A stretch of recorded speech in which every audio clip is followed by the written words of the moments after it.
السلام علیکم ورحمۃ اللہ وبرکاتہ۔ اعوذ باللہ من الشیطان الرجیم، بسم اللہ الرحمن الرحیم، الحمد للہ رب العالمین الرحمن الرحیم مالک یوم الدین۔ ہم نے جو اب تک ترجمہ کیا ہے اس میں الحمد للہ اور رب العالمین اس کا ترجمہ کر لیا ہے۔ اگلے جو لفظ ہیں الرحمن الرحیم، الرحمن اور الرحیم، الرحمن اور الرحیم، یہ دونوں لفظ ہیں وہ راحیمہ سے آئے ہیں، اور اس میں ان کا جو ترجمہ ہے وہ پہلے کر چکے ہیں بسم اللہ الرحمن الرحیم کے اندر۔ تو اس سے اگلا جو لفظ ہے وہ عربی کے جو حروف ترجیح ہیں میم لام کاف، ما لا کا سے ہے، اور ما لا کا مطلب ہوتا ہے کسی کے قبضہ قدرت میں کسی چیز کا ہونا یا کسی چیز کا مالک ہونا، اور اس سے جو لفظ بنتا ہے یم لیکو، یم لیکو، یم لیکو۔ قرآن پاک کے اندر یم لیکو استعمال نہیں ہوا، تو اس کے علاوہ بہت سارے الفاظ استعمال ہوئے قرآن پاک میں۔ اس چیز سے بنتے ہوئے کوئی 206 الفاظ استعمال ہوئے ہیں، ٹھیک ہے۔ اور ان میں سے جو سب سے پہلا لفظ ہم پڑھ رہے ہیں وہ درمیان میں الف کے اضافے کے ساتھ ہے، یہ بنتا ہے ما لی کو، مالکو، ٹھیک ہے۔ آپ نے اس دنیا کے اندر دیکھا ہوگا کہ دنیا کی جو مختلف جگہیں ہیں وہاں پہ مختلف بادشاہ بنتے ہیں، وزیر بنتے ہیں، پرائم منسٹرز بنتے ہیں، ان کو کچھ عرصے کے لیے کچھ جو ہے وہ حکومت ملتی ہے۔ تو اللہ تعالیٰ کی شان ایسی ہے کہ اللہ تعالیٰ جو ہے وہ نہ صرف بادشاہ ہیں بلکہ مالک بھی ہیں۔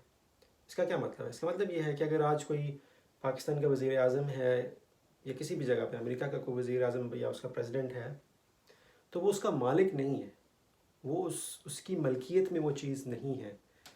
اللہ تعالیٰ کی ذات جو ہے وہ تمام جہانوں کے بادشاہ بھی ہیں اور تمام جہانوں کے مالک بھی ہیں، اور جو صرف یہی ایک ذات ہے جس کے اندر بیک وقت دونوں خصوصیات پائی جاتی ہیں، کہ وہ اللہ تعالیٰ جو ہے وہ اس چیز کو کیونکہ انہوں نے خود پیدا کی ہوئی ہیں تو اس چیز کے مالک بھی ہیں۔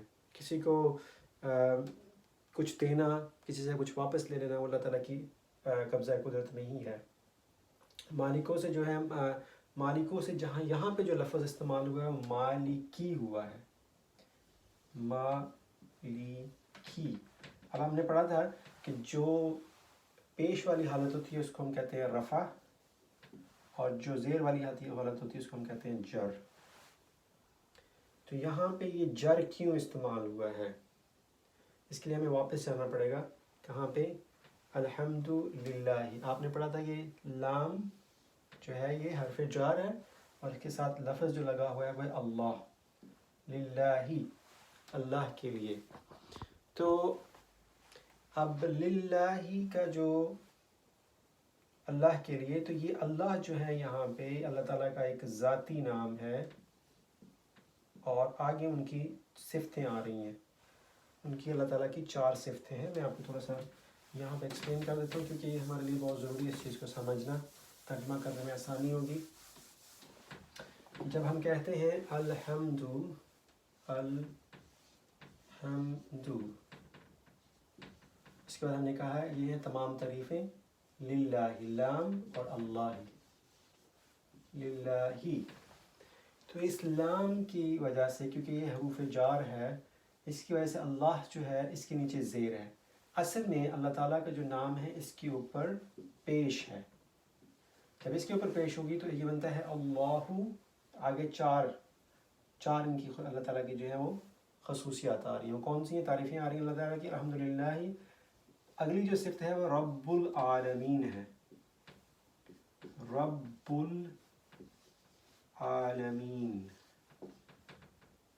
یہ ترکیب کے لحاظ سے کیا چیز ہے؟ یہ اس کو ہم کہتے ہیں اضافت۔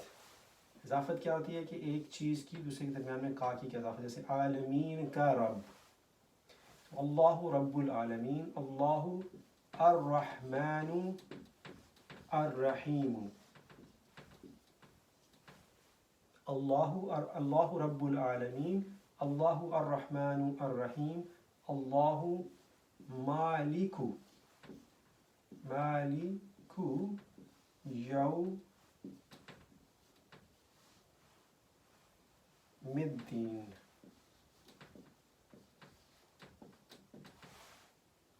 اب جب لام کی وجہ سے اس کے نیچے زیر آئے گی تو یہ ساری جو آنے والے لفظوں کے سب کے نیچے زیر آ جائے گی. تو یہ رب العالمین بن جائے گا, یہ الرحمانی الرحیمی بن جائے گا, اور یہ مالکی یوم الدین بن جائے گا.